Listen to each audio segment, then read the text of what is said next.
Jack Nolan at the Goot with Notre Dame cornerback Shaun. Crawford had a little preseason radio meeting with Coach Kelly yesterday, and he said, boy, cornerbacks are good. How does that make you feel? It makes me feel great, knowing that Coach Kelly has confidence in us and that he'll put us out there on the island against any group that we face this season. It makes me feel great. I know it makes the rest of the group feel great.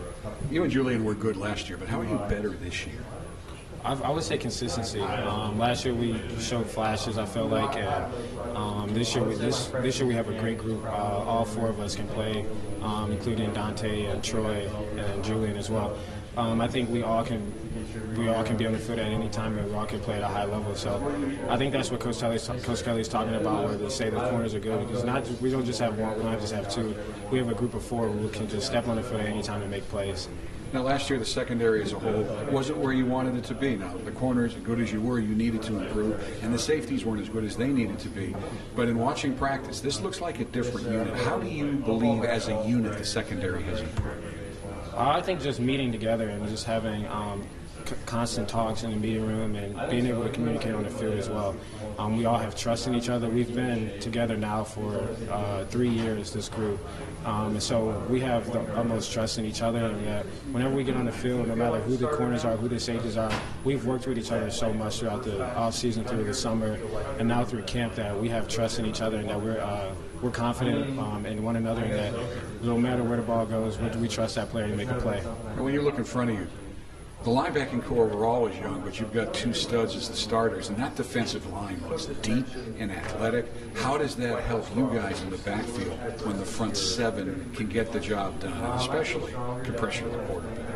Oh, it helps us a lot. We talk about that, and so we encourage our D-line and our front seven to go get the quarterback, make it hard on him, because we know that's less time for us to cover, and that's wider throws, higher throws, lower throws, things like that, where it gives us a chance to make a play on the ball.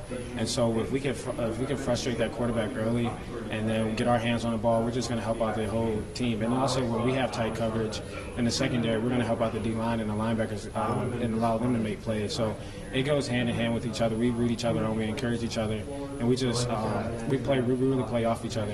In the meeting rooms, we count on each other. We all know that we don't succeed without each other. You've started preparation for Michigan, huge opening game, a lot of publicity going to their quarterback, Shea Patterson, considered one of the best in the country. What challenges will you face in that game? We've watched a bit of film on Shea Patterson, and I know he's going to be ready to go week one. And I know Michigan, they have great talent. They're going to be a great component. They're going to play physical and they're going to play fast. So I expect it to be a physical game, an intense game. But at the end of the day, once the first couple plays, first series get out of the way, it's just going to be football at the end of the day. And I think we'll prepare really hard, and once we just focus on our keys and our reads and things like that, I think we'll be successful at the end of the day. Shaun, thank you for the time. Thank you. With Shaun Crawford, I'm Jack Nolan, Fighting Irish Media.